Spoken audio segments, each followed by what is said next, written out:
God. Hello, ladies and gentlemen, and welcome to the NixCast, a weekly podcast about video games and other adjacent items. Tonight, joining me, we have Mike, Mr. Fantastic. What's up, my brother? What have you been playing this week? I actually haven't been playing that much, but I did notice that the EA Store items have been put onto Game Pass on Xbox, so I've been playing my Plants vs. Zombies Battle for the Neighborhood and getting my butt whooped online, but it's still Plants vs. Zombies, so I'm having a great time. Sounds fun, I guess. Kyle, what's up? What have you been playing this week? Hello. Way too much Stadia, embarrassingly enough. I've been playing way too much Stadia. I Risk of Rain 2, which I didn't know I needed in my life, was another freaking roguelike, but apparently I do. So. Cool. We'll get into a little bit more about that later. Yeah. And as always, I'm your host, Katie. And this week, I have been playing a ton of video games. This will take us right into our first topic. Next gen is here. I have both. Mike has an Xbox Series X. Kyle has nothing. I actually have two Xbox Series X. Call that There's another nothing. one that's right behind me, but that's for a friend. So, anyways. Tuesday, went to GameStop, picked up my Series X. They put it in a bag, and people were carrying it out by the handles, like you do a bag. And this one crackhead was like, you better tuck it up in there before somebody snatches it. He was like heckling people. It was very entertaining, but I'm very glad that I brought my friend who's a brown belt in jiu-jitsu with me. So I felt safe. So Thursday when I went back to GameStop, no crackheads. None. So, very different crowd, the Xbox and the PlayStation, early adopters. Very interesting experience, but it was fun. They had 0 in-store extras available if you didn't have pre-orders for the PlayStation, and they had a couple for Xbox. So, that was a thing that Thursday when I was there to get the PlayStation, the manager came out when we were all standing in line outside the store, and he was like, if you don't have a pre-order, just go home because we do not have any extras. And the guy that was in the very front of the line didn't listen or something, because when we got in and got to the registers, he was like, I don't have a pre-order. And it's like, bruh, they told you that like 10 minutes ago. Like, you're wasting everybody's time. Sorry, that was a lot of information that had nothing to do with me actually playing video games. So I was struggling to figure out what to play on my Xbox Series X when I got it home. I did buy Assassin's Creed Valhalla, played a little bit of that. Wasn't really feeling it. I had fun like what I played, but just like wasn't really in the mood for it. It was just kind of a lot to take in. Yeah. Like, it's just like I don't really have any experience with these new age Assassin's Creed games, and so I'm sure you can just come back and do stuff, but I wasn't sure, so I wanted to try to like get everything when I was there initially. And I was just like, it was just too tedious to try to get like everything as soon as I saw it versus like continuing on the main quest. Like, I didn't even get to like the first quest. I was just like, I don't want to do this anymore. Right. And so I booted up The Witcher 3. Made it about as far between Tuesday and Wednesday as I did the first time I tried to play that game. I don't know if it's got its next gen patch yet. Obviously it's faster load times, but as far as the visuals, I can't really tell the difference, but that's like not the point. Yeah. And I downloaded Overcooked 2 just in case you guys wanted to play again this week, but that's about it for the Xbox. Oh, and then my boyfriend and I were playing Yakuza Like a Dragon together, and that game is phenomenal. Okay. Kyle, you'd love it. I Kyle, know. you would love it. I know. You know I'm a sucker for a good RPG, so I am. It's on like, my list of stuff to pick up. It's very like JRPG, especially like it's super like Persona vibes to it, but it's like over the top ridiculous. But even though the combat and everything is like over the top ridiculous, the story is like a movie. Okay. Like that's a Yakuza thing, though. I think. I cried like in the first 4 hours. All right. Well, the tutorial's like 4 hours long. It's ridiculous, but I cried. I cry a lot, so that's not really saying anything. But it was sad. Like Man. You've watched Adventure Time, right, Katie? Yeah, I mean not all the way through, but I've seen episodes. Yeah. Okay. Like the episode where Simon, Marcy and Simon sing a song based on his notes. Is it that kind of cry? Is that kind of sad? I don't. No, never mind then. If you don't, I don't know who Simon is. I know who Marcy is, but sorry. that's fine. I'm just gonna go over here in my nerd corner. It's fine. I mean, it's like a heartwarming sad. Okay. It's not like a this is a hard. like it probably won't make a normal person cry, but like if you have daddy issues or if you just cry a lot in general, like me, then you're gonna cry. My point was I cried watching a cartoon that I've seen before. I was like, this is so sad. Yeah, I get you. Like if you cried in the beginning of the first Ori game, then you're gonna cry in Yakuza. Sean's gonna kill me. I have not played either of the Ori games for more than like 2 seconds. I know. Oh, I can hear Sean screaming from California. I know he loves those, and I love a Metroidvania. It's not that I just haven't. Hey, Kyle, this is right up your alley.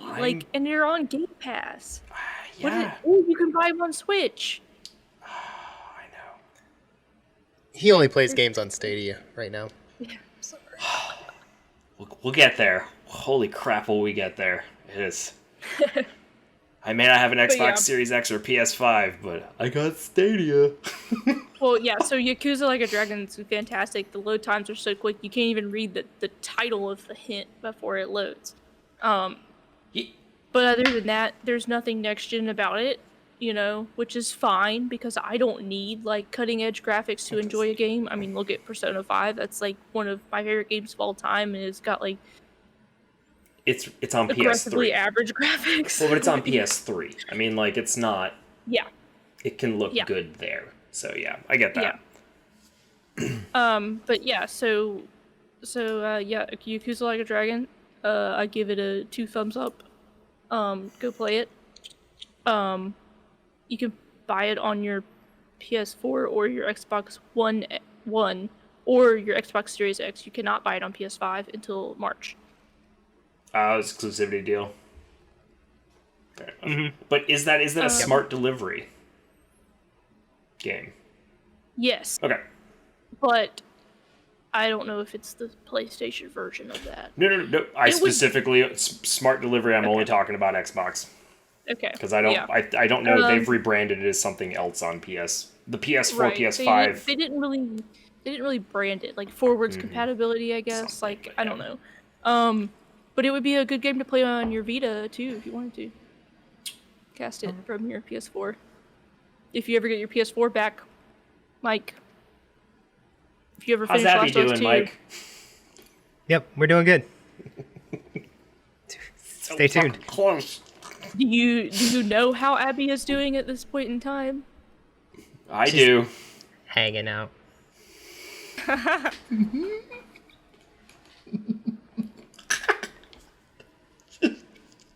Fuck, dude. Oh god, that hurts. Oh god, that hurts so bad. Oh god, Katie, it hurts. Oh, I can hear Sean crying all the way in California. This is wonderful. Okay. Mike, you don't even know what you just said. Oh, I can't wait until we do the podcast on that. Everybody listening at home, stay tuned for a spoiler cast where we finally unpack our emotions towards Last of Us Part 2 because we're several months behind. We're gonna be stacking some And quarters by in that we, episode. I mean Mike. If only we could play video games for a living. Yeah. If only. Right.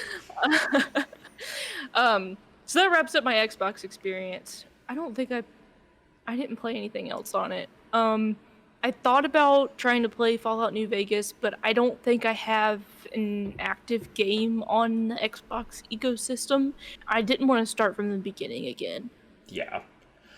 So I feel like every single game like Fallout that has that intro stage or whatever, like they should all just have a skip to.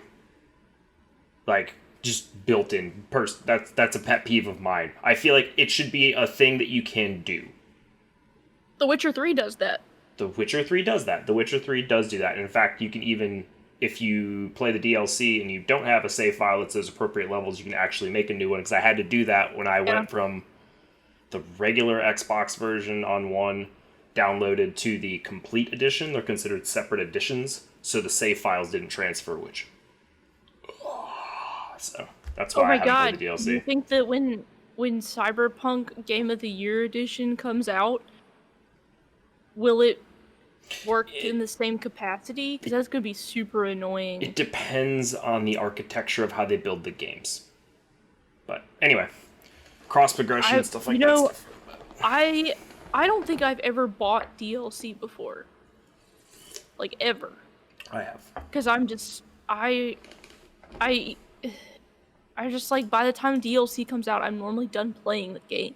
Like, the only DLCs I've played is when I bought the deluxe edition or whatever, and, like, played the DLC because I already paid for it. Like, we played a little bit of the Borderlands DLC, like, the first one, because I already had it.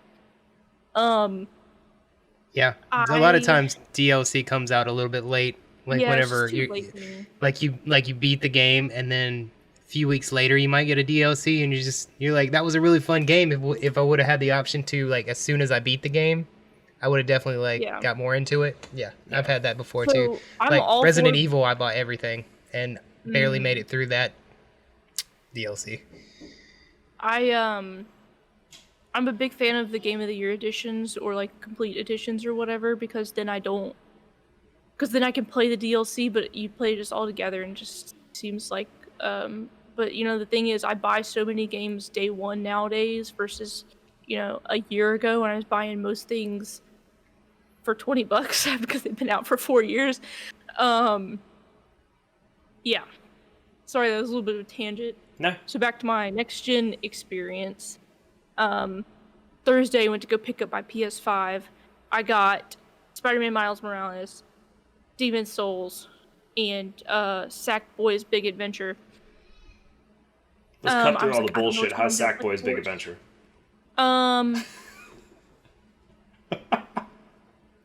See, now I'm kidding. I absolutely of those three titles, that one actually intrigued me the most, just because it's the first adventure of that series. I mean, my boyfriend loves platformers, so that was his purchase. The other two were mine essentially. But at the same time, we were gonna play Spider-Man Miles Morales together, so I couldn't play that right out of the gate. So I was like, do I want to start Demon's Souls now? Because I kind of don't want to, and so I just ended up playing Astro's Playroom, like, all day Thursday. That good? Fantastic game. It's and I don't love platformers, but it just had me smiling the whole time. Right. And I don't when's the last time you were smiling while you played a video game? Literally just I would just stop and be like, why does my face hurt? I haven't smiled this much in a long time. But Fallout 4. You're just smiling while you played Fallout 4? Yeah. Oh yeah. Okay. No, when I was able to finally play Fallout 4, because I didn't play it at launch. Oh, yeah. I got an Xbox One down the road and eventually got it. It was one of the first games I got for it. It's I want to play Fallout 4. Anyway. that was, I mean, I had the same experience. Like, I was, such a huge fan of Fallout New Vegas, and one of my friends got Fallout 4 when it came out because he had an Xbox, and he was like, I'm playing it, but you can watch me play it a little bit. And I was like, okay, good enough. I was just like sitting on the couch, like watching him play like the first 15, 20 minutes of it. But when I finally got my PS4, it was with the day that the original Spider-Man came out, as I've told that story before. So the two games I picked up were Spider-Man and Fallout 4, Game of the Year edition. And it was I was pretty happy about finally getting to play it, but it just wasn't as good as New Vegas, so I was kind of like, not as, I mean, it's hard because you're like have such high expectations, and it's just like, this is fun, but like it would have been more fun if I didn't know that there was better stuff out there. The first DLC for that is so much better. The Far Harbor one. Yeah, I played parts of that. Far Harbor is amazing. I forgot. Yeah. Maybe I played more of that game than I thought I did, because I think I did a big part of Far Harbor when you're like joining that cult and stuff. Yep. Well, you can join the cult, but yeah. You have the option to join that cult. Yeah, I played a lot of Astro's Playroom. I basically finished the game, but like there's like a couple extra things I can get, but the thing is, I don't have any platinum trophies. Like, I'm not an achievement hunter, I'm not a trophy hunter, but I'm like, this one seems like it's pretty easy to get. And so I think I might try to platinum that game. Do it. And here's the thing. Before the PlayStation 5 came out, there was kind of like, is this just a tech demo? Is this just a showcase for the DualSense controller? And it does showcase the DualSense controller very well, but it's actually a fun game. Perfect. It's just like a nice, simple, fun, relaxing ode to PlayStation in general, and it's like chef kiss, like nice. You get these little artifacts, and it's like all these like little PlayStation things. Like, here's the PlayStation 2 multi-tap, and it's like, so cute. I have one. Me too. I don't have a PlayStation 1 multi-tap though, but no, I don't. You don't need it because you can just play it on the PlayStation 2, right? Or the PlayStation 3. PlayStation 3 plays all PlayStation 3 plays PlayStation 1 games. The Fat Boy does.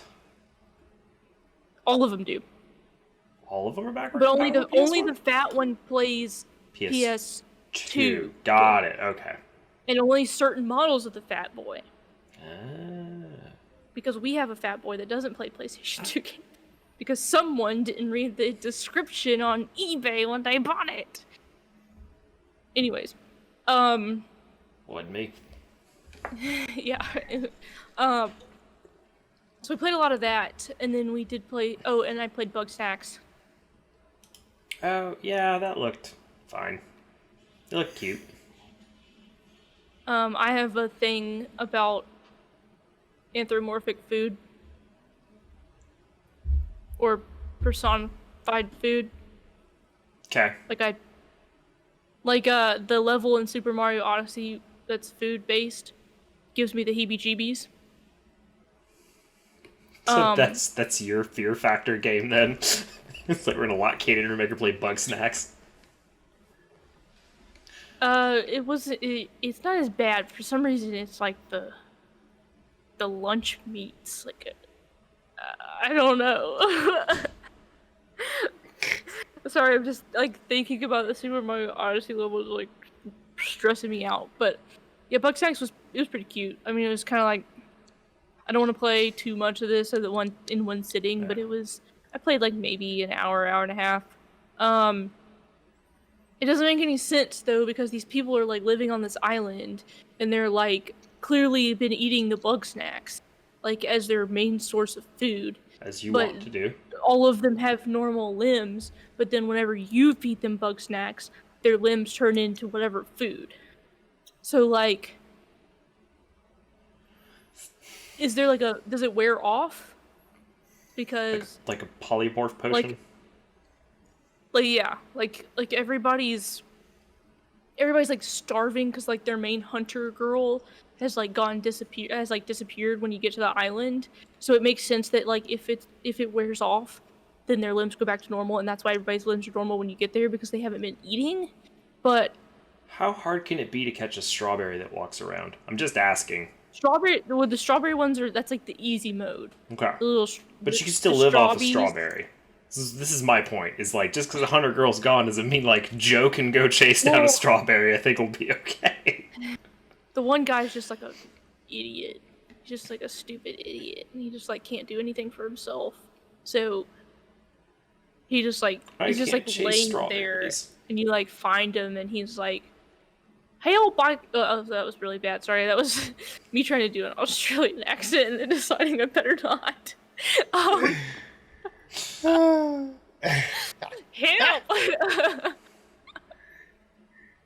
Sorry. So he's like, help! I haven't eaten in so long, and I like can't. He's like, I'm dying. Like, and you're like, okay, this dude's being dramatic, but,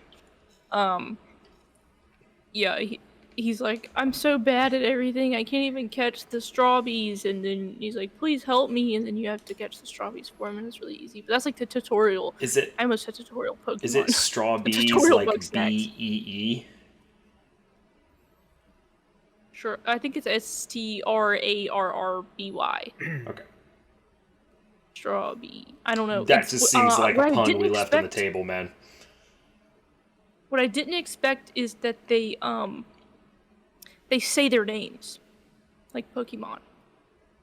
So Strawberry's like running around, and it's like Strawberry, Strawberry, and then there's like the burger with like the French fry legs, and it's like bunga bunga bunga bunga bunga, and it's like, I could have dealt without that.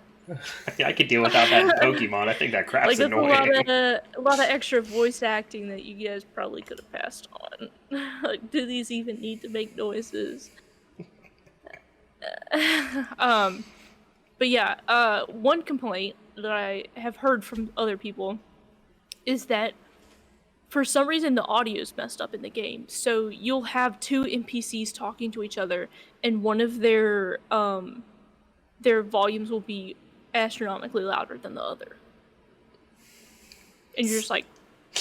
Somebody's just screaming, and the other person's like... Yeah, and it's like not even like they're trying to scream, it's just like their volume is loud. It's like, it's bad. It's like, how did this game go gold? Like, and it's like pretty early on in the game too that you like start to notice it, so it's weird. But yeah, I don't know if I'll play any more of that, but it was free with the PS Plus, so... I don't think you're the target audience for that. Yeah, me neither. But like, I could see where like it gets difficult enough where it's too hard for kids, but like, maybe it's something you like play with your kids, and so they're like, look at the little foods, and you're like,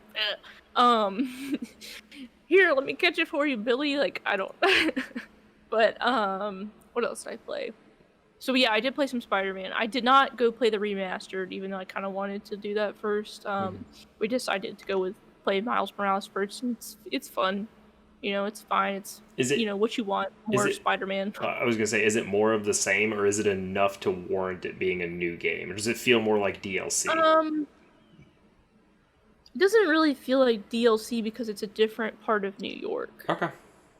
So and there's like different types of side activities to do, like, you know how in... It's been so long since I played that game, it's hard for me to like, but like, it's like, oh, Pete left his backpacks all over town, and you gotta go find his backpacks. Like, it's like different things in Miles Morales. It would be more like an expansion instead of a DLC. From what they've been reporting, like, because the game's not as long as a full Spider-Man game, so I think that's another reason why they like $70 though. No, the full $70 comes with the remastered, and the $50 one just comes with the Miles Morales game. Okay, that makes more sense then. Okay, for that price point, that's reasonable, but it's just odd for a launch game. I expected more of a, but anyway, that's fine. It's what they had done. I don't hate it. Yeah, I love Spider-Man. I like short games. Like, feels good. Yeah. Clearly. Yeah. Clearly, you can't commit to anything. Give me something under 20 hours, man. I love it. Poor Abby. Yeah, it's fun. Oh yeah, she's just hanging there. Yeah, she's just hanging there, Mike. Yeah, she's hanging around. Oh man. I'd probably play faster if. You Even can't if you even watch. laugh. Like, you can't even laugh because you don't know what we're laughing about. Oh, I do, and it makes it even funnier. Oh, Mike. Anyway, so I also played more Astro's Playroom. I didn't. What else did I play? I didn't play any Demon Souls. I'm gonna try to stream that. So if you guys are following us on the Twitch, it's twitch.tv/NixGig. You can see me suck ass at Demon Souls this week, probably, or next week, or maybe the week after that. We'll see. Come watch Katie die. watching. Stay tuned on Twitter to, we'll tweet about it. But we played a little bit of Sackboy. I mean, it's fine, but it's just like, it's like, going from like Astros to that was just like, no. Like it's fun, it has its place, but it just doesn't compare to Astros. And also it doesn't compare to Spider-Man or Yakuza Like a Dragon. So it's like, that's what we were playing this week, so it's kind of hard to be like, Yakuza's so fun and like action-packed and all this stuff, and then Sackboy's kind of like snooze fest compared to the rest of it. Like it's a fun, casual, relaxing game, but if you're like, it's hard to go from like exciting RPG to like, I'm a sack boy, like, here's a zipper to like get Look that at my piece sack. Yeah, sack. It's a sack boy. It just looks nice. Did you say snack? Snack No, boy? I said sack. Snack Oh, boy. I thought you said snack. No, Thinking about you're thinking of Bug bug snacks. Yeah. Jinx. Whatever. But yeah. What else? Oh, I played a little bit of God of War today. Just want to see how it ran on the PS5. It looks fine. There's another game I kind of gave up on the PS4, and I know I'm probably gonna get some flack from that in the comments, because that's like most people's best PS4 game ever. I don't know. It just... Last of Us 2 is better. Yeah. I agree. God of War has a great story. Dawn's better. I think Spider-Man is better. And I think the thing is that the story just doesn't land with me, which seems kind of weird, but like, I think Atreus is so fucking annoying. Boy. Especially in the beginning. And it's like, you understand what Kratos is trying to do, but it just like kind of speaks to the fact that like Atreus is very well written, because he actually acts like a child would. And I don't like children. So this thing where Kratos is like trying to teach Atreus, it's like, I don't want to have to do that. I'd rather have Ellie as a companion, because like, even though she does need some instructing, she's like not as like, she's just not as much of a brat. I don't know. I guess those things are kind of comparable. Like, Ellie is like, I mean, I don't know. Atreus just pisses me off, and I just hate him. So like, he's like Navi. No, because... No? Not as annoying as Navi? Oh, Navi. I thought you said Abby. No. Let's Navi leave her up where she is right now. We'll get her down later.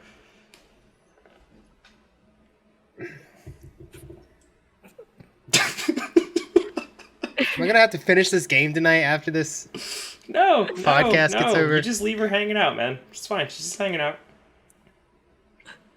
Instead of working tomorrow, I'm just gonna grind through the game. It's not a grind. It's a pleasure. But yeah, so that kind of wraps up my my next gen games that I've played, or games that I played on next gen hardware. But I just did want to point out one thing, is that the PlayStation 5 controller, the DualSense, here's the thing. Like, my hands are like a pretty decent size, but I have toe thumbs. You can't tell because I keep my nails long nowadays, but like, these things are stubby. Like, they don't go very far. Kyle's got pretty stubby thumbs too. So that, I mean, like, I have an Xbox controller right here. My thumbs, like, it doesn't like I just need like a couple more centimeters to like. Can you see what I'm saying? Like I can't like put my thumb over the thing and have my hand on it comfortably. Like I have to play like up, like choked up. I can't. Oh, you do the like, claw. choked up on the controller. The claw like, holding. I can't grip it down here, so I have to like choke up on it to like get my thumb where I need it to be because my thumbs are short. And so I don't like the Xbox controller, even though everybody's like, Xbox controller is awesome. I hope they never change it. I don't really like this thing. I much prefer the DualShock 4 because it's easier for me to hold with my short thumbs. The DualSense 5 is it's not DualSense 5. The DualSense, period. It's DualShock a little 5. bit Got bigger it. than yeah. It's a little bit bigger than the DualShock 4, and I kept wanting one of the early reviewers to mention this, but nobody did. Everybody's like, I love it. It feels more like an Xbox controller, but it's like, what if you don't want it to feel more like an Xbox controller? And I know that I'm in the minority on this, but I prefer the size of the DualShock 4. I prefer an Xbox controller. It's all personal preference. I prefer the size of the Xbox controller. Most people do. Mike, preference? Yeah, 64 controller all day. You fucking monster. Anyway. Anything's better than Xbox original controller. That thing was a monster. The Duke can stay dead. That thing was terrible. That thing was this big. It was like the size of a catcher's mitt. Well, you had to. That would be the controller you would need to share to play Overcooked. That's the controller that you would use this sharing size for controllers because you need somebody else at the other end of it. Like, hold it. You sit on that side of the couch because there's no way we're able to get our hands on this otherwise. Anyway, I digress. Yeah, Xbox is fine. I don't mind it. Yeah, I do like the DualSense. It's not as gimmicky as I thought it was going to be. The adaptive triggers are nice, even though I feel like my forearms are getting a workout. Like, and my joints kind of hurt a little bit because I got bad joints. Gotta work in them trigger fingers so you can get that gun show going. Yeah. Especially since Astro is kind of like so grueling on the adaptive triggers versus like in Spider-Man Miles Morales, like it's barely like harder than like a regular trigger.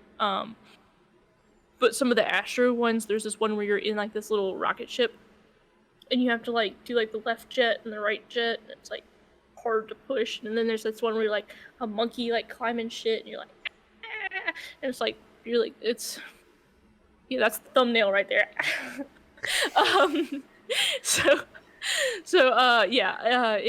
It's just been a little like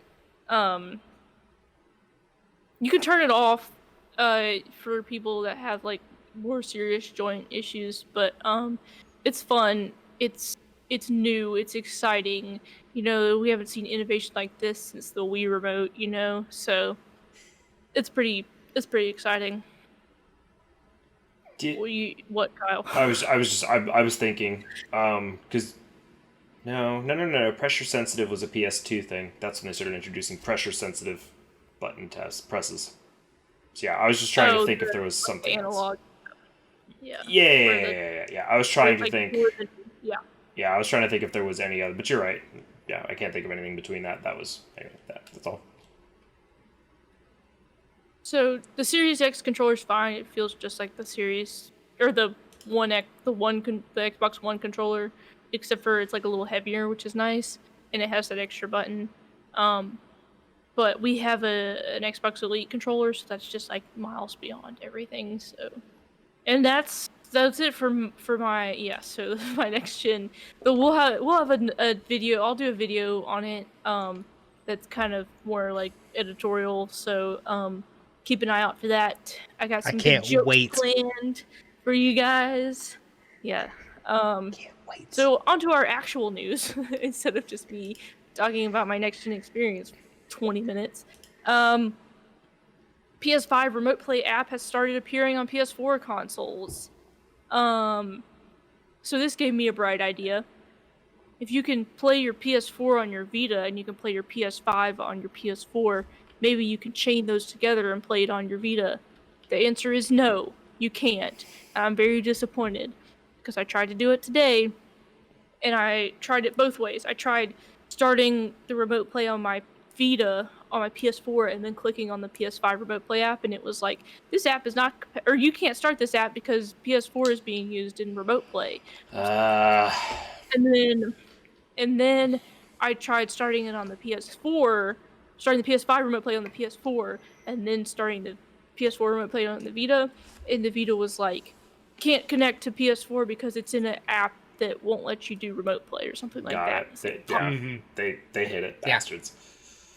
But here's the thing, I know that Vitas are really easy to jailbreak or mod in some capacity. Mine is not. Mine is stock, because I know that like if you search for them on eBay, it'll tell you what the firmware is in the title. That's how you know, because specific firmwares are easier to get around than others.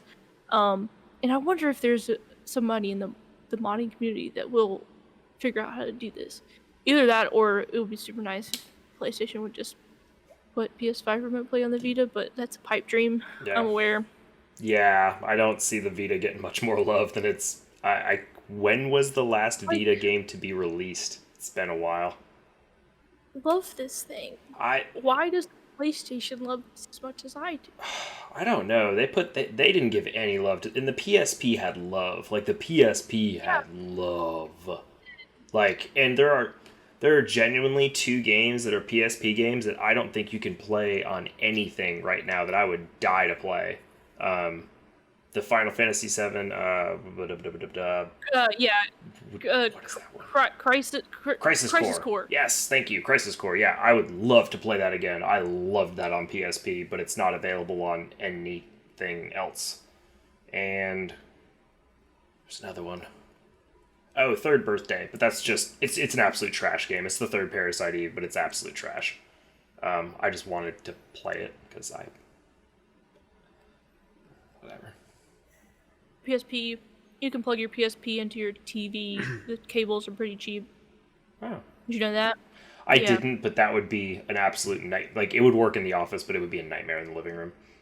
Yeah. Just like a 30-foot cord stretching across the living room to sit on my couch. Not like defeats the purpose of having the PSP, but yeah, we have ours so you can play on the TV. And we tried to play Crisis Core like right after we finished the Final Fantasy VII remake, but my god, every time you get into like a fight, it's like there's like this female voice that's like narrating like the actions or something, and it's super annoying. It's been a long time since I played it. I love that. I remember really enjoying that game, being like, oh my god, this is the Final Fantasy VII sequel I've always wanted, or particularly a prequel, whatever. Right. Anyway.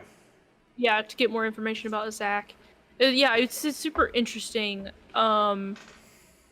But at the same time, you're probably just at this point in time, like I feel like if you were going from Final Fantasy VII to Crisis Core, it would be fine. But going from Final Fantasy VII Remake to Crisis Core was not fine. So you're better off just watching a YouTube video that just summarizes everything. One day. Have you seen Advent Children, Kyle? Yeah, I've seen Advent Children. It's been a while. Yeah, I've seen Advent Children. Oh yeah. Yeah, it's on Amazon Prime, so we watched it after we finished the Final Fantasy remake. I might have to rewatch that this week. But it's like the subbed version. So if that is. Have you ever seen The Spirits Within? That's a very fun movie for what it is. It's not a good movie. It's just the movie's trash, but for what they did in the time, it looks amazing for a film. Like, it's one of those pieces of history that is absolutely just wonderful because of what it is, but the movie itself is absolute dog crap. It's not worth watching, but... I thought Advent Children was good. Advent Children is I have a hard time watching subbed videos or movies or anime or whatever. Because I can't read fast enough for the most part, but Advent Children was fine. Even though I was like, I don't understand what's going on, and it's like, you're gonna explain it in a little bit, just chill out. I've seen it. So, I still don't know what's going on. Well, and then the thing is that there's this other Final Fantasy game, Final Fantasy VII universe game, that only came out for this weird Japanese cell phone. Oh, I thought you were talking about the Vincent game. There's another one. There's a Vincent game. The what? Dirge of the Cerberus. You play as Vincent. It's a third-person shooter. Dirge of the Cerberus for PS2. I thought I had this on my... Anyways, so we have a whole video on this if you want some more information, but PlayStation 5, Spider-Man Remastered, the save transfers from your original PS4 Spider-Man will transfer to the remastered version of Spider-Man 5. Spider-Man period on the PS5. Okay. The saves from the PS4 Spider-Man will transfer to your PS5 for Spider-Man Remastered on the PS5, which originally they said would not happen, but now it does work. So if you're confused about that and want some more information, you can see Mike's video that we posted earlier this week. Yeah, so it just tells you that basically you have to get the Ultimate Launch Edition, which is $70. And that Ultimate Launch Edition, Miles Morales, comes with Miles Morales, the game, plus it comes with the remastered version of 2018 Spider-Man PS4 game. And to do this, they're going to put a patch in around Thanksgiving.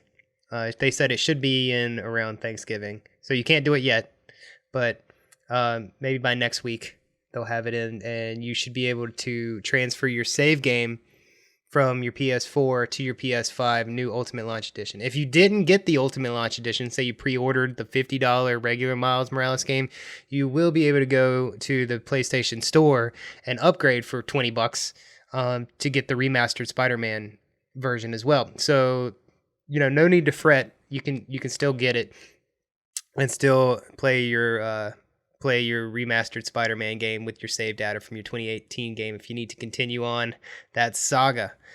But yeah, big news. Cool, that's exciting, because they originally said that it wasn't going to be that way, and now they're saying it is that way, which is good.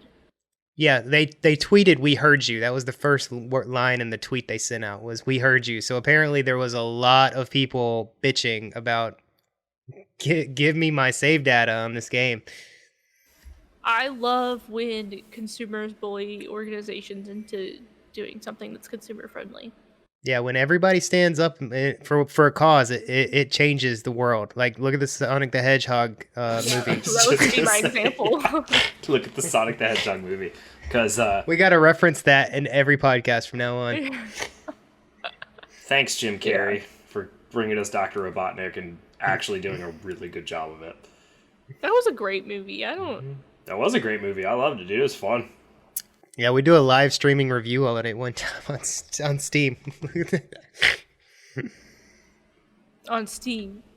Or Twitch. Yeah, Twitch. A watch party? We're gonna do a watch party on Sonic the Hedgehog? Yeah.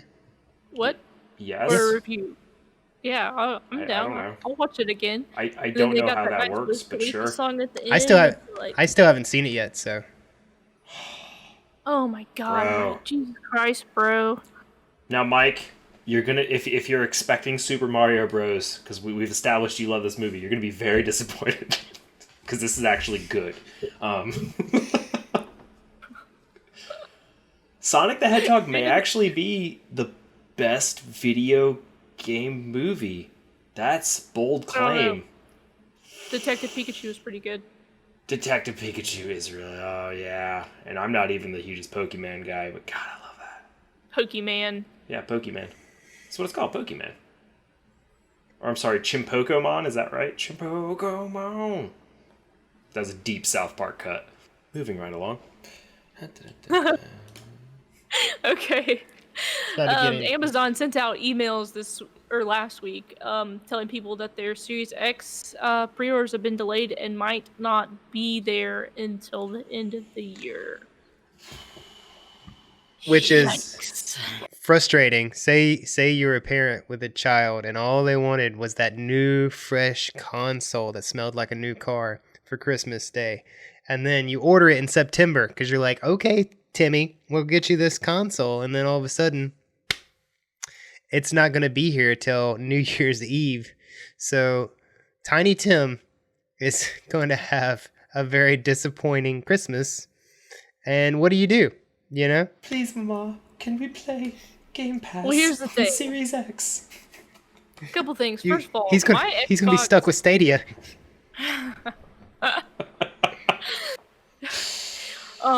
My Xbox actually smelled like shit when I opened it. Not literally, but I don't know about you, Mike, but mine smelled weird. I opened mine. I didn't smell it, but I opened. You know what it probably was. I did. Katie? Did you get the I did a Xbox great Series X unboxing. fridge on accident. I did a. Did you get the fridge on accident? Okay, maybe that's what it was. They'd left some. I did leftovers a Power Tools unboxing. I unboxed mine with a chainsaw and a miter saw. And Did you bust out your Husqvarna on that bad boy? yeah, it came out perfect. So I don't know. Maybe I'll upload that unboxing video I made on my phone. Yeah, I noticed the smell. My cats noticed the smell. They were like, Your what the fuck cats is that? noticed They're like It's kicking at it cat-proof. as if it's like, no, I'm just kidding. But they were like more curious in the Xbox than they were in the PS5. But yeah, I don't know why it smelled so bad. I think it's just the foam, all that foam and stuff that they had in there, or what got like hot in the truck or whatever. How mad would you be though if Amazon texted you that your shit's not gonna be here till New Year's Eve? That's The thing, I bought my second Xbox that I managed to get. First of all, this was not me being greedy. I just want to clarify that I was not sure I had the one locked in at GameStop, and so I bought a second one back up just in case, so I could make sure I had one day one. And I am selling this one to a friend at MSRP. I'm not scalping it. My second one was from Amazon. It got here on launch day, like it was supposed to, and it got here pretty early. Like came at like 11 or 12. Which is interesting because normally my Amazon shit doesn't come till like the very last truck. like 9 o'clock and they just throw it at your 9 door. o'clock. Speed Like off. sometimes 9:30. Yeah. Yeah. Yeah. So so I was pleasantly surprised that it came that early. Not that I really needed it that early because I haven't opened that one yet, but it wasn't early enough to beat my GameStop one. But yeah, I was like, cuz it's technically my mom's Amazon account, like that's the one she pays for, and I pay for Disney Plus and HBO Max. And I was like, "Yo, did you get an email about my Xbox?" And she was like, "I got this one." Or she doesn't check her email, so she was like, all she did was send me a screenshot of the order status on the Amazon account. It's like, I can see that from my app. I don't need that. I needed the email. And she's like, "What?" And I was just like, whatever, never mind, because it said it was shipped, so I was like, that's all I needed to know. Mike, where did you get yours from? I got mine from Best Buy. And it came a day late. Yeah, it came. It got here a day late. It was a state down on delivery day, but I think the people whose did get delayed got an email from Amazon and it said, "We're sorry, you're not going to get it in time. It might be here around New Year's Eve because Katie ordered way too many and we don't have any left." Oversold. But essentially, I'm sure it's them covering their butt, but they probably oversold. They probably were told, you're getting X amount, and they said, well, we can sell like a couple hundred more of those or whatever, and those may have been, I'm sure it was like these many people ordered, we have this many, they're good, these ones we don't. Deal with it, but Amazon normally kind of makes good on these things, so I'm sure that if you got that email and you complained about it, you could get like $50 out of Amazon or something. yeah, Amazon's customer service is good. If you every time I've had an issue with something, it's usually pretty quickly resolved, and Yeah, I and mean, they I let you got a cancel your order $1,000 immediately. That from Amazon, so yeah. I won't get into that story, but No. that was clearly an accident. But yeah, yeah. So I see what you're saying, Mike, about people being like, "I bought this for my kid, and now it's not gonna be here for Christmas." But like, I mean, dude, that could I have really mess up gotten, Christmas. but like, I don't know about you guys, but I have gotten IOUs from my parents for Christmas before. Like, we couldn't find what you wanted, so here's a note saying that we still owe you that item. No, I've never gotten an IOU never for a Christmas present. No, I may have not gotten the thing I asked for, Yeah, I haven't got it, but if I didn't get it, I was SOL. And like, Like- with systems and stuff like that too, I specifically usually don't aim for like I will never promise I would not be kid to even promise my kids a PS5 or an Xbox Series X the launch year. That's just dumb. Like, because I don't know if I can get one, so I'm not going to say, yeah, of course I'll get you one for Christmas. But I will try. But they also didn't ask for one. They're interested in other. Yeah, but your kids are also like reasonable, and some kids aren't. But at the same time, my kids are really reasonable. Yeah, reasonable. Yeah. So, segue. How would it be if you? Oh, you got one. Okay. I got a segue. Don't worry. I had one. Other things that are disappointing. Xbox Live was down for the Series X for some time on launch day. Did you have any issues? Disappointing that would be? I had 0 issues with Xbox Live. I did have like later in the day, like 6-7 o'clock. Whenever we started You Kids Like a Dragon, it didn't boot. Like, it was still stayed on like the still image that comes up like of the game before it like loads. And then it like wouldn't load until we restarted the Xbox and had no problems. So no problems there. No Xbox Live problems, no Game Pass problems. Smooth as butter for me for the Xbox. And I did see today, Sunday, 11:15, someone posted on Twitter that their brand new Xbox is now a brick. Yeah. Launch systems, man. I mean, Red Ring of Death was a real problem. Now, the Xbox One, I don't feel like had as bad of a launch. Like, right? There was no. I can't. No. Not Red Ring of Death bad. Xbox One was not as like 360 had the Red Ring of Death thing for months and months and months, and they kept coming out with newer versions, and they still had the same issue. So yeah, the one was way better, but yeah, it was. I didn't have any of the issues because I got mine a day after launch day, so they fixed it all. Yeah. But Patch, not baby. only that, but so they fixed all the like Assassin's Creed on launch day issues, things like that. But apparently they're still having disk drive sound issues, like this sound coming from the disk drive. People have been posting online about inserting disk, and you can hear it clicking, kind of deal. More arguments for digital downloads. And so that's think about this. Okay, so it's a disk drive. Think about 1996. I didn't have any problems with my PC disk drive in 1996. It's the same freaking thing. It's 25 years later. Well, but it's the Ultra HD Blu-ray. But the it's still a laser reading a spinning disc. I mean, we've got the technology to do this. How is this a thing? Messing up a disk drive, something that's been around for 25 years at least. It's perfected, and now we're having disk drive issues. So I imagine I wonder, and this is just a speculation on my part, is make it shitty so eventually people are like, well, we just don't need a disk drive, because my computer does not have a CD drive on DVD drive on when I bought it stock. Most computers. Mine does, but it's the USB one. It's not stock anymore for PC. Hasn't been for a long time. They still do make cases that have the 5 3/4 inch bay or whatever it is, where the DVD drive or the CD drive goes.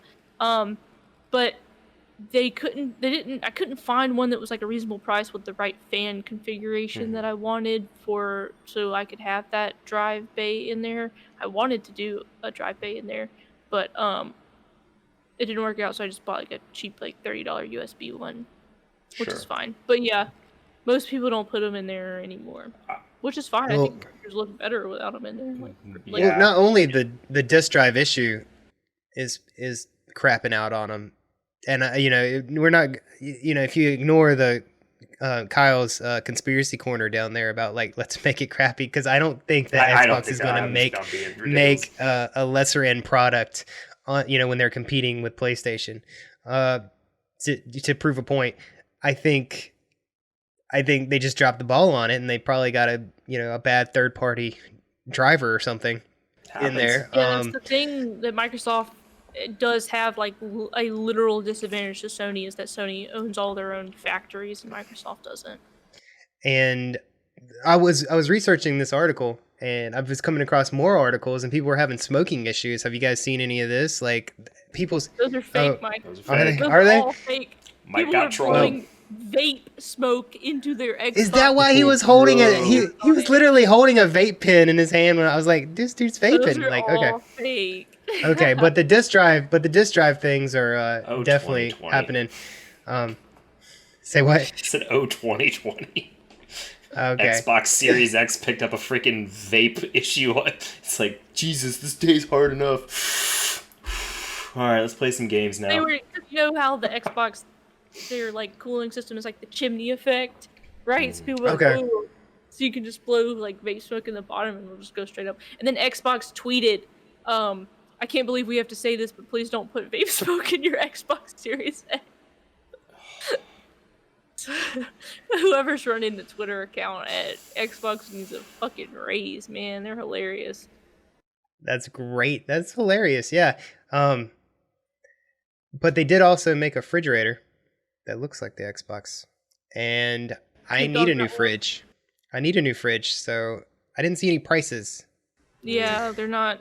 You could win one on Twitter though. You just had the event might be over now, but there was like a follow and retweet, and you'll be put in a drawing to win an Xbox fridge. I need one. I got this have stupid room Samsung for fridge. one. It's So if I win, Mike, you can buy it from me for several $1,000s. That'd be a really long cord into my living room from my kitchen.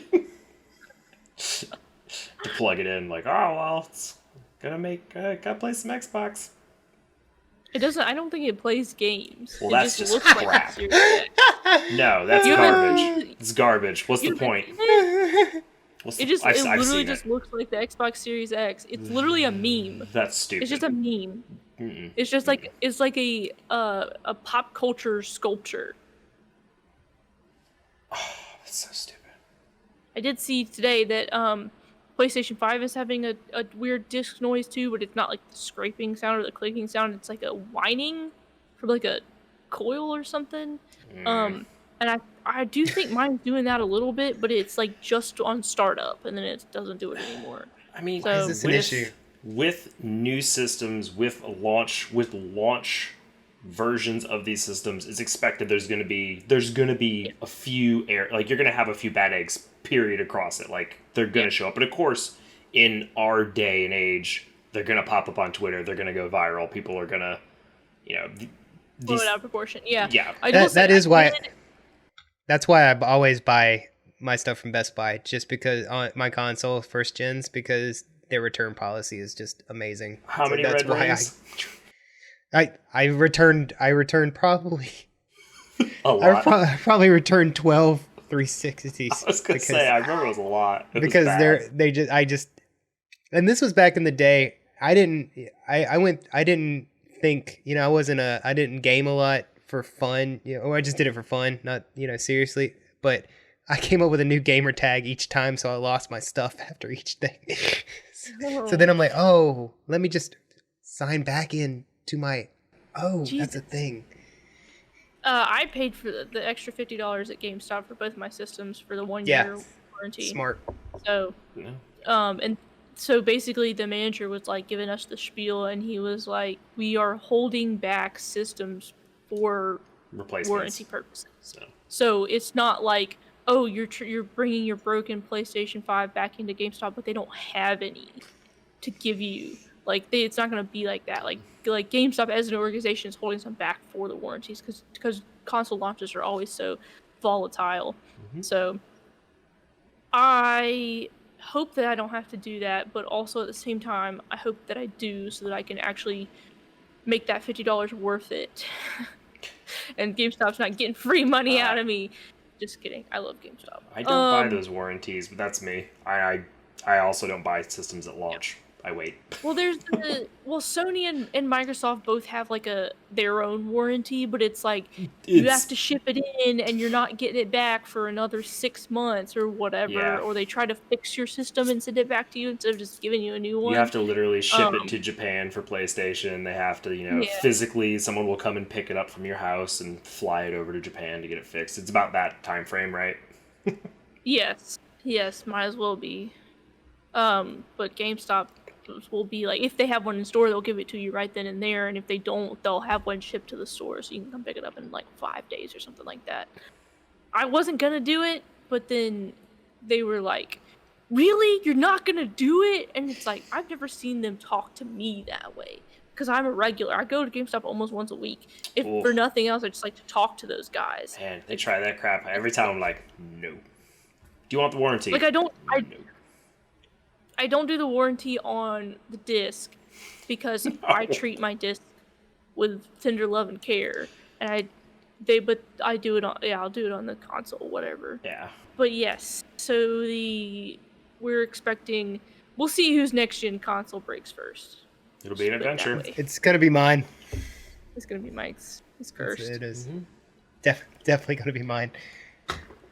Just hang in there, Mike. You'll be fine.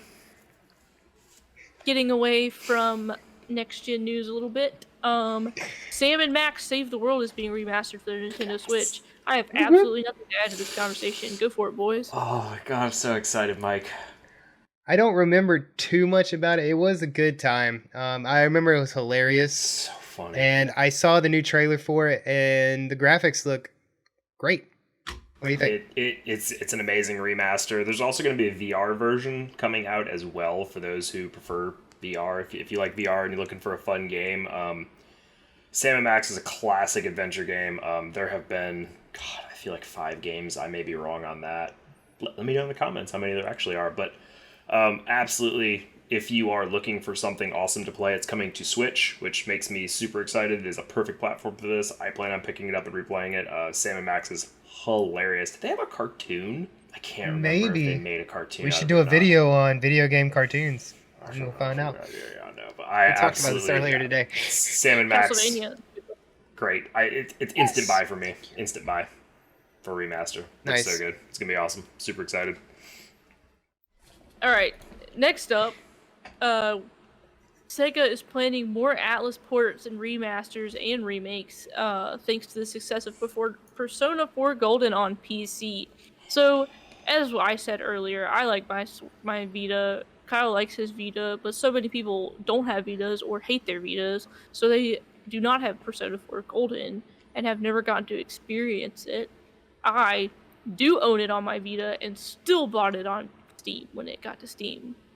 Oh, it crushed. It was right after I built my computer, so I was like all about gaming on my computer, but after about 3 days, I wish I'd started it on my Vita instead. So maybe next time we'll get some cross progression or something. But yeah, Persona 4 Golden did great on PC, and that should not be a surprise to anybody. But for some reason, Sega does not want free money, and now they're saying they do want free money. This is exciting. This is very exciting. Persona 5 was my first Persona game. I was almost done with Persona 5 when Persona 5 Royal came out, so I have not played Royal yet. But I have not played Royal just either. based off Persona 5, I like Persona 4 Golden better overall. Trying to remember Persona 4. I like preferred the 5. Better. I prefer 5 to 4, but that's just it is personal preference. That's really all it's down to, right? Is like I remember it, I liked it better.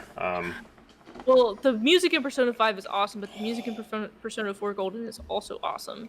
It's a different type of awesome. The story is awesome. It's got some awesome characters. Actually, the story is kind of weird, but it's Persona. What do you want? I mean, I've played all of them. I've played 1, 2, 3, 4, and 5. An iteration of at least all of them. So it's good to see that this game is getting some love on Steam, and it did. Like Sega's shocked at how well it did. Have you played Persona 4 Golden, though, or did you just play regular Persona 4 on PS2? I think it may have been regular Persona 4 on PS2. It was definitely PS2 is when I played it, because I played that and Persona 3 FES. On Vita, Okay, I did Persona not play 4 it on Golden Vita. only came out on Vita. No, I did not play So- Golden on Vita. Then I only played the Persona on the PS2. Persona 4 on PS2. That's why it made such a logical choice for Persona 4 Golden to be the one that they ported to Yeah, because that's the Steam, complete. because that was the least accessible of the game. Well, not the least accessible. The least accessible of the modern games. Because as you know, one is the least Persona accessible. 1 and 2 and 3 are stupid expensive to buy now. I have one. Yeah, yeah. It's one of That's my your- many gems. Yeah. The funny, it's like you're not even a collector, and you got like this, you know. I'm not, but I've never parted with my PlayStation collection. Of all my collections, it was stuff that I would get rid of and get rid of systems, and I couldn't bring myself to get rid of through that PlayStation. I don't know why. PS1 era, I kept all my games. I have all of them. But it's because most of that didn't get remastered or reported. Yeah. P4G was a slam dunk for Sega Atlas. Here's hoping for more. Everybody wants Persona to come to the Switch because, as Kyle and I have both said before, playing Persona 5 on your Vita, PS4 casting, your remote play or whatever was ideal. Like nothing ever, like it just worked. Like, because you don't need the extra triggers, because the Vita only has the bumpers and no triggers. You don't. And you don't need like super tight controls. It did get kind of annoying sometimes when it glitched out and you like got surprised by one of the bad guys. They're the shadows, but like instead of you doing the surprise. But at the end of the day, that just means you got to hear more of the themes or the battle theme. Which is so good. Yeah, I can hear that. I'm not gonna sing because I can't sing, but no, but that's what this is. And with gets me going. And with the question of if Persona 5 Striker is even questionable if it's get a Western port, like I know there's questions in the air if that's even getting Scramble. Thank you. What did I say? Strikers. Whatever. Same difference. You thinking about Super Mario Strikers? I think about Super Mario Strikers. Yeah. Yeah, it's Persona 5 Strikers. Yeah, why not? Let's put Joker in the next iteration of the Mario Soccer game. Can we? He's Why in Smash not? Bros, whatever, He's in Smash Bros. Possible. Why not? It doesn't matter. So, but with him being in Smash Bros. And there not being any Persona 5 games on Switch, and while that game, yes, is made for Switch, it's in Japan, it's questionable it's going to get ported. With this being so good, just, dude, shut up and port it. Give me it, please. Give me Royal. I will gladly pay $60 for Royal on Switch. It's a no-brainer. I'll buy a copy. Come on, guys. I'll buy. You got one. You got two. You got two. Me and Katie. We'll do it. Yeah, slam dunk. Slam dunk. I think anybody. I mean, it's just like those games are just perfect for the Switch. And Like we've all said, this Switch is like a little indie machine. Like it's got a ton of indie games on it, but I really think that its home is JRPGs because they're so long that you just need to be able to pick it up and put it down at a moment's notice. And I think that it's just like, yeah. That's where I played Dragon Quest XI. Like, I didn't pick that up until Switch, and I was like, that's better for me than on my PS4. That made more sense to me. Like, Square Enix gets it. Like, Dragon Quest XI Plus or whatever it is. Yeah. That version only came out on Switch like 6, 10, 12 months before it came out on any other system. Mm-hmm. So, they get it. They're like, I don't care how long it takes you guys on the Xbox version. We need to get this Switch version out now because it's a slam dunk. Well, and Atlas is already starting to show love, so we're getting Shin Megami Tensei 3 coming, right? HD remake of that. HD remaster, sorry. That's coming. Another Shin Megami Tensei. There's Shin Megami Tensei V? Yes. Right? I think that's a new one. That's a new one, yes. That is a new one. So we are getting, there is that one. That's been announced. I think the remaster is going to come out before the 5th one comes out. Yes. But I'll buy that one. I mean, shut up and give me good JRPGs. Just let's do it. But yeah, this is super exciting. I want to see more Atlas games everywhere. I want to see Atlas and Sega do well. I'm voting with my money. I have Persona 5 Golden on PS4. I'm going to buy it again on Switch if it comes. Yeah, we're getting a lot of new third-party titles. I was wondering if it was they're going to do anything with the Switch Pro coming up. We've heard rumors about it. A rumored Switch Pro. Rumor. Because I mean, compared to the PS5 and the Xbox Series X, now all of a sudden the Switch is way underpowered. And if you're going to get in these new third-party games, you're going to need to do just a little bit of an upgrade, I would imagine, to get a lot of these guys in there. What do you think? Well, the big thing about the rumor is that recently they did say, there was like a leak or something that one of the developers was saying that they were told by Nintendo to go ahead and make their games 4K ready. So, yeah. I mean, I don't know. There's no way it's gonna be on the screen. Here's the thing: you're not gonna be able to get 4K out of a Switch like handheld. It's got dockable. It's going to be docked 4K and then 1080p. That makes sense. Yeah, there's just too much like heating or like cooling issues for you to be able to get 4K on in handheld mode. But they can, have some hardware acceleration from the dock that has some cooling with it or whatever. But then we also have the cloud that we're starting to see come up. Kyle's talked about the cloud demo of Control. Solid. Control coming out. Cloud demo. Hitman 3, which is a next-gen game.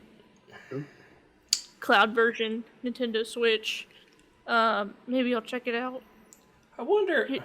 Do you think they're going to go back and retrofit any? Because I know The Witcher 3 is out on Switch. Would it make sense for them to make a cloud version of that to run better on that hardware? I don't think that they're going to do any more work on that one because they already did put so much work into porting it. But then... And I think that it's more likely that, the Doom Eternal was supposed to come out for Switch like 6 months ago and still hasn't come out yet. So that's probably one cloud makes sense. One could be... cloud version. Maybe they just scrapped what they were doing as far as the port.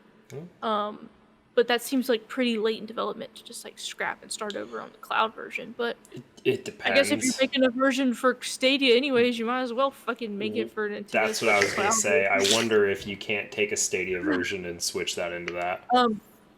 Probably not, because I don't know a ton about like actual programming, but I do know that Stadia is like Linux based, right? Got it. Well, so Switch is Android based. With their infrastructure, they're not far. Linux and Android are. It's Switch is, splitting hairs. It's custom, obviously, but like. I don't know. Well, that's that. I don't know. I don't know how cloud gaming works. I don't understand it. I don't even understand what cloud is. If I start thinking about Wi-Fi for too long, my head hurts. Like, how does that work? It's just there. It's just there in the air. Like all of stop. There's a goblin that sits in my Wi-Fi router, and he just that's what that symbol is. It's him going. It's literally magic. It's literally magic. It is. It literally is. Like I can't believe we have a whole computer in our pocket at any given time. It's ridiculous. I can't believe it. Y'all kids these days is spoiled. Anyways, so now that we're talking about cloud stuff, Kyle, okay, so the reason that Kyle's been playing a lot of Stadia this week is because Stadia announced that YouTube Premium subscribers get a free Google Stadia Premium Edition, which includes... Or is it Premier Edition? One of those. Premium. One of those words. You get a Chromecast Ultra and a Stadia controller for free. Oh. All you have to do is sign up for the 1 free month of Stadia Pro. Correct. I did get charged $1, by the way. I may have gotten charged $1, but because I paid $100 kit. This values at $100. Like you're talking about. So the kit itself comes with the Stadia controller, which, as you can see, I have right here. Stadia controller and the Chromecast Ultra, which is the 4K Chromecast, which it was a minor note I had put earlier that I was actually really surprised. I don't have a Chromecast Ultra yet, so it was the first one. We're Android in my house. We're all Android. We have Chromecasts. It's like the 8th Chromecast I probably bought. Mike's face. Look at that face. Because we've burned through so many. I mean, I'm talking about we've first gen stopped working on some of ours. We've burned through a bunch of them, but what you're saying is the Chromecast is the Xbox 360 of streaming devices. No, what happens First gen. is... First gen so is, yes, first gen first sucks. gen is First gen Chromecast. Yeah, the first gen was Trash. pretty garbage, but it got to a point where, because we did YouTube TV when that came out, we tried that as a streaming service for a while, and it didn't really work very well in the first gen, so we had to upgrade. We had to upgrade that one and then rotate them through the house. But anyway, but the Ultracast actually has a built-in Ethernet port into the AC adapter, which I thought was my thought too. I was like, it's totally random to have that, but that's really cool you can hardline your Chromecast. Okay. Yeah, Okay, so no. That's my Apple That's TV going- has an Ethernet port. I've never seen That's Apple TV. that's going modem or router hardline into the Chromecast, right? Am I getting that right? It's Because literally I into thought the about it AC for a minute. adapter itself. Like, Say what? Where the AC adapter plugs in, the Ethernet port's right here.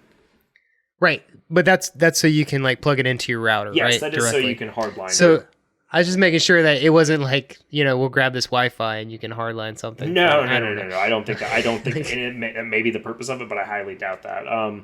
It is great. A minor note of the Stadia, a minor note of the Chromecast is it is HDCP encrypt. Like, you can't take the encryption off, so you can't run it through a capture card. So anybody who cares about that, like, I was trying to capture it through there and I couldn't. But minor note. But I did sign up for that because we had YouTube Premium. I was like, I'll take a free Chromecast at the very least. I looked at it as a 4K Chromecast. Yeah. Our TV's built-in Chromecast was starting to get kind of shoddy, so we're like, well, whatever. Very least I'll get a new Chromecast out of it. I actually played, probably 3 or 4 hours worth of Stadia this weekend, just stress testing some things. I am going to put a video out on my findings. But overall, I'm actually kind of impressed. The multiplayer games, because they're cross-play on a lot of them, the load times are pretty bad on those games. Dead by Daylight took a long time. I did jump into a PUBG match and playing with some randos. I just wanted to try. It's not a game for me, but Risk of Rain 2 plays amazing. Guilt, the game built for... The games that were built for Stadia play really well. Destiny 2 has cross progression, so I was able to pull my save files off of my old Destiny 2 game. Yeah, so all my characters were there, and I was able to jump in and start playing. And it all runs pretty freaking good. Like, I'm shocked. I will say it runs better off a hardline Stadia controller going into my PC than I had running the Bluetooth connected Xbox controller through my PC. I did notice a little bit better play on that. The controller feels good. It plays fine. Is the Stadia controller not Bluetooth? It is, but I couldn't get it to connect via. It's weird because the way that it has this system set up, and maybe I'm not doing it right.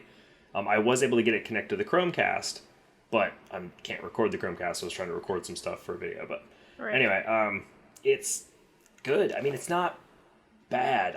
I'm tempted to actually, and because it's Stadia Pro, you do get access to a ton of free games. So I'm going through and trying the library. I think there's about 30 games on there, and there's something for everybody. Like, there literally is one type of game or another that you could probably like. Gunsport was a random game I didn't think I'd like on there. It's like volleyball with guns.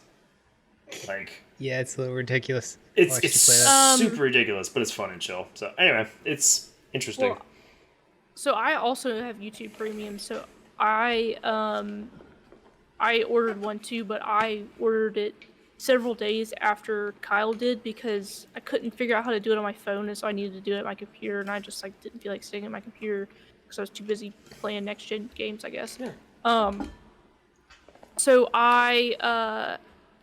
So Kyle, you got yours in like a couple days. I was shocked. I didn't expect it for like a week, and it was here within... It was like 2 days. 2 days, So yeah. here's how they got me. I just realized this. So you have 1 free month of Stadia Pro. Yes. So my Stadia Pro membership ends on like December 12th or something like that, or I'm gonna have to start paying for it. Yeah, I think mine's the 7th. My Chromecast is not gonna be here until like the 11th or the 12th of December. But you can play right now. That is. But yeah, because you don't have those my things. My controller won't be. That's a good point. You can play Stadia right now. I did mention this, but I did try it on my phone too because it's Android phone, so you can play it on here too. It's the same problem I had with Game Pass on my phone.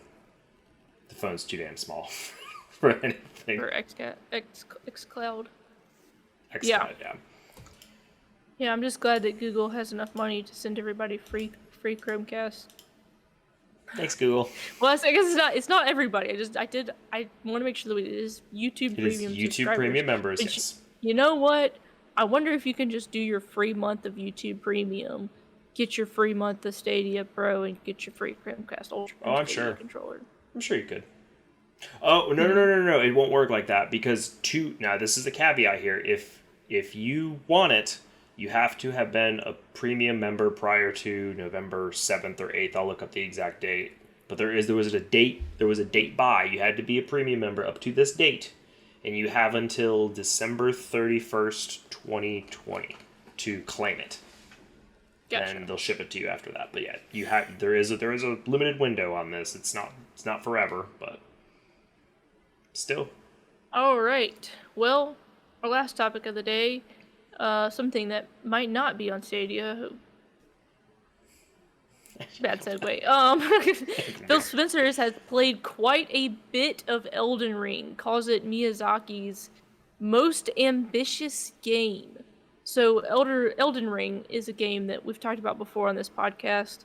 It is a much highly anticipated game from Dark Souls director Miyazaki. Not to be confused with Studio Ghibli Miyazaki. I'm sure it's a popular last name in Japan. Yeah. Which the story was written by the one and only George R.R. Martin, who for some reason is taking a break from writing his highly anticipated next Game of Thrones book to write a video game. I think don't expect this game to come out anytime soon because knowing George R.R. Martin, we won't see it for 7 years.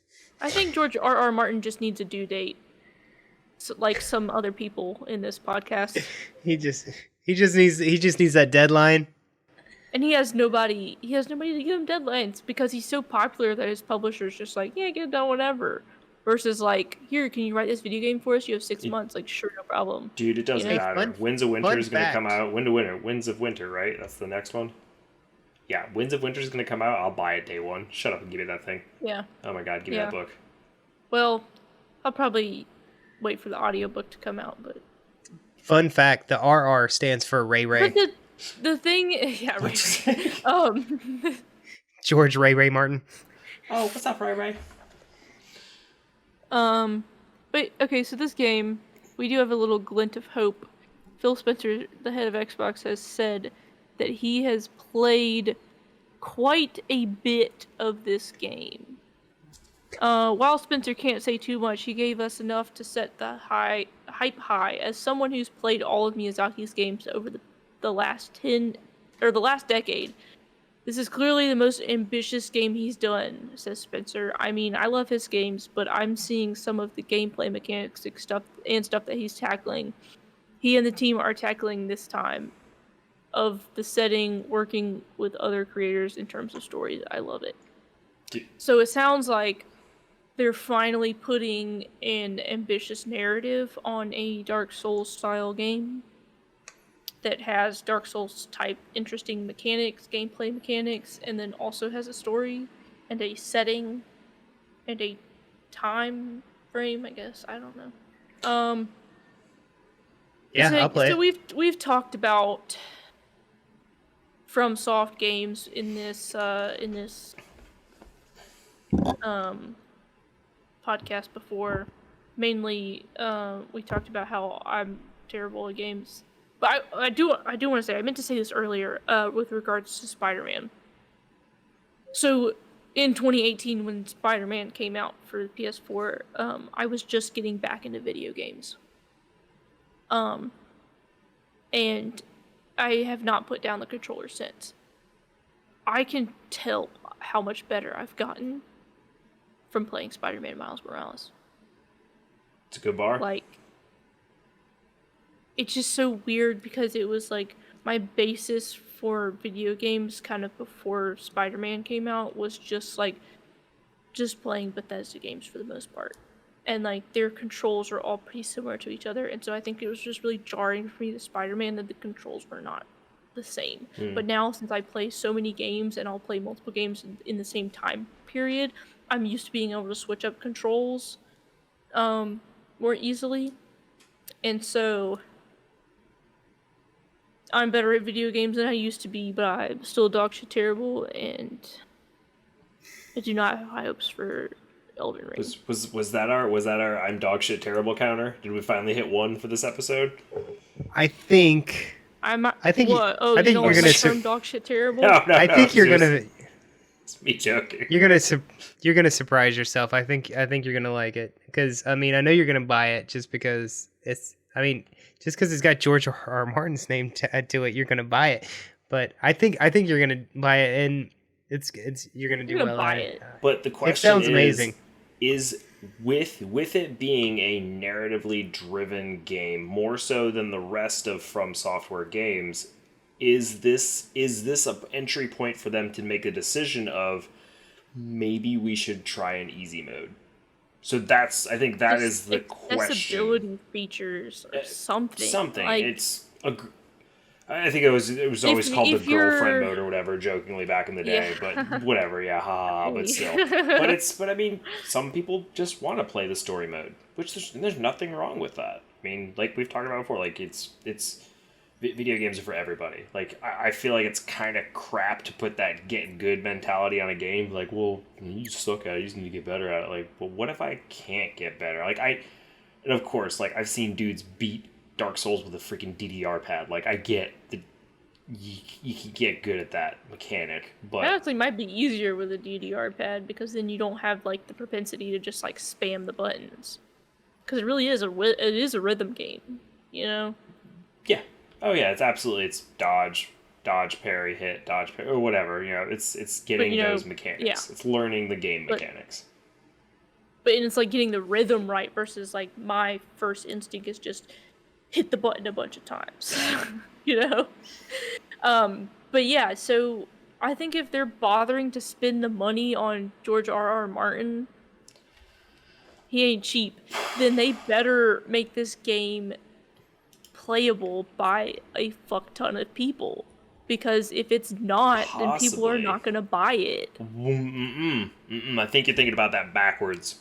I think you think about that the backwards way is because George R. R. Martin's name's on there, people are going to buy it regardless. Because it's like, oh shit. But with Game of Thrones Season 8 being as poorly received as it was. Being as terrible as it was. I'm not getting into that. We'll leave that dead horse. That dead horse has been beaten enough. But you know what else sucks? The Last Jedi. Sorry, go ahead. That was another dead horse. Sorry. You see what I'm doing there? Like, oh god, those poor dead horses. Never mind. Anyways, George R.R. Martin's writing on it. They spent a bunch of money to get George R.R. Martin, so his narrative's going to be there. People are going to see his name and buy the game, or people are going to see his name, want to buy the game, and then see FromSoft and like, yeet. We don't know. It's kind of a. I don't like FromSoft games. They're not for me, and it's. I don't know that George R. R. Martin writing a game is going to make me care even more when I feel like the narrative is so buried in most of those games that it's a non-issue. So I don't know. But you don't think this one's going to have an upfront narrative? I hope so, like, but even if it does, is that the part that you don't like about FromSoft games? Because that's part of the reason I'm not like dying to play these games is because there's no reason for me to carry forward if there's not like gameplay isn't enough for me to like want to continue doing stuff. That gameplay loop's too brutal for me. I just don't have the patience for that bullshit anymore. I'm old. I'm old. I don't have the patience for that shit. It's funny because I'm like too old for this shit. I do like them, but it's a 3D roguelike. But it's not. It's an RPG with roguelike elements. I will argue that. No. I will argue that is an RPG with roguelike elements. It is not. It is not a true roguelike. But you like RPGs and roguelikes. I do. And I Like, I love Dead Cells. I love, I was playing Risk of Rain 2 earlier. Like, I like that loop. There's certain loops I like. I can't get into the Dark Souls loop. I've tried. It's just that mechanic, just, I don't know. There's something about the dying and losing all your shit and having to go back and try to get it, and just, I don't care. I'm too old for that shit. It does look amazing, though. It looks so pretty. Oh, Demon Souls looks... Well, I haven't tried it for myself yet, but yeah, try to catch me streaming this week. I'm going to try to make an effort to do that. I'm going to watch it. It looks so pretty. I was watching a side-by-side gameplay. Oh, yeah, of the Demon old and the remastered. It's gorgeous. It's so pretty. If nobody else has anything else... Are you guys going to play Elden Ring? Probably not. Probably not. Probably not. If you play it, I'll play it. I don't think it's be going out to be on multiplayer. Stadia? Well, we didn't answer that. It's going to be on Stadia. I might play it then. We'll see.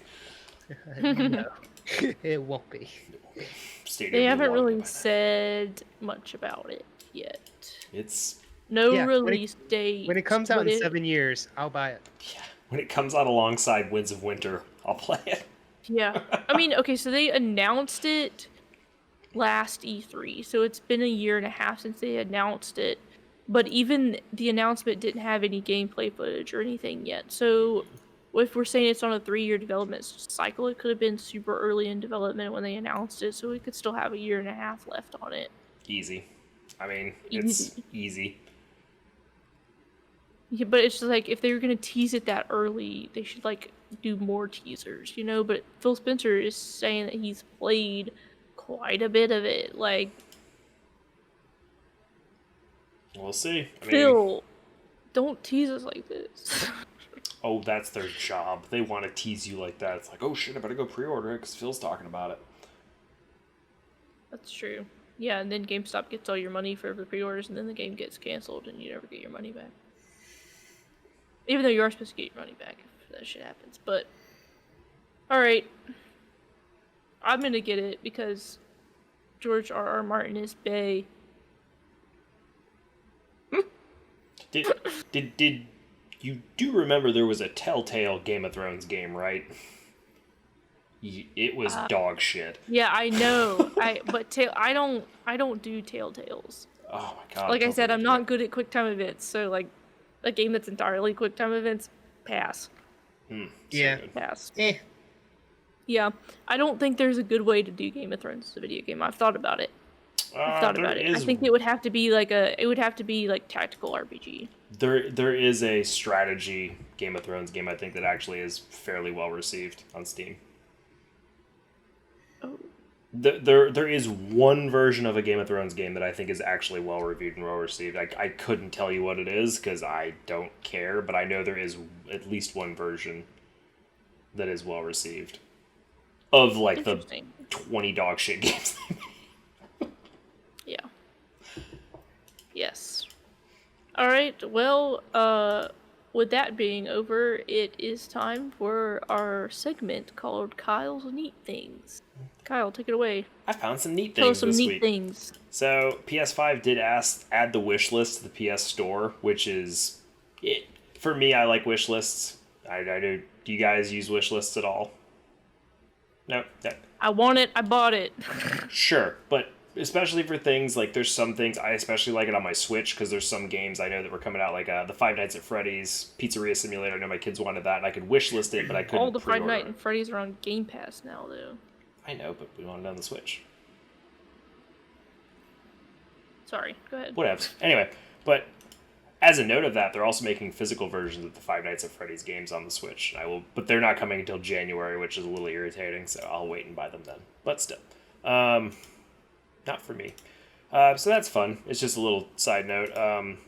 We are getting a Borderlands 3 new DLC and patch, and it's going to be adding in a new skill tree for every character. So that's basically like new characters, which is very, very late into the game. I don't know how the number count are doing on Borderlands 3, guys, but I know I haven't touched it. I have all the DLC, and I've only played a little bit with you.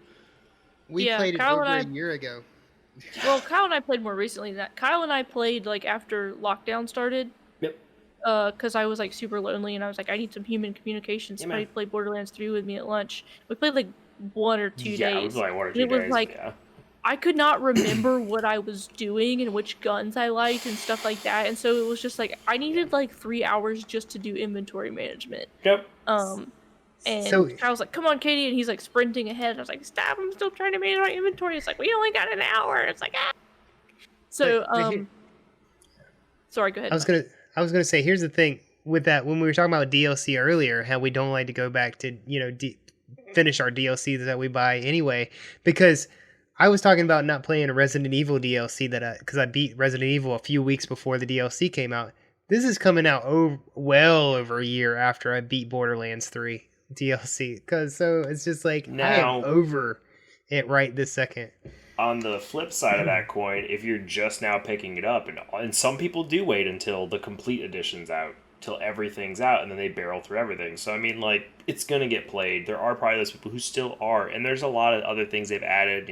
Designers cut mayhem mode, new mayhem modes, and stuff like that. Like, there's a lot of new features being added. The new skill trees is the biggest thing. They haven't added any new skill trees the entire release cycle of Borderlands 3. So that's something. It's not new characters, but essentially it's new skill trees. It's basically new character builds, which at this point... What a... Sorry. No. What a wild ride Borderlands 3 was. Do you guys remember, like, when the characters were first announced or whatever, and we were, like, talking about which characters we were going to pick? We were all excited about the game to come out. I was like, I'm going to pick Zane. He sounds awesome. And then we get there and he's like the worst character, but I've like already decided I want to play as him. And Kyle like wants to play as the Siren. Every time. Always the Sirens, baby. Our friend Brandon was the Beastmaster because he got the game downloaded first, and so he got to pick that, and that ended up being like the best one. And then he got like nerfed, like really bad. Hardcore. Well, that's the upset summoner Brandon class. was about that. Oh, he was mad. He was so mad. He's like, they've nerfed my character. It's terrible. The game's not fun anymore. But he was so far ahead of us that he was like basically done playing. So it was just three of us. Yeah. Oh man! And then they gave Zane a little buff. Oh, and the buffs and nerfs, I'm sure, go up and down with every freaking patch. I mean, that's how those games and services work.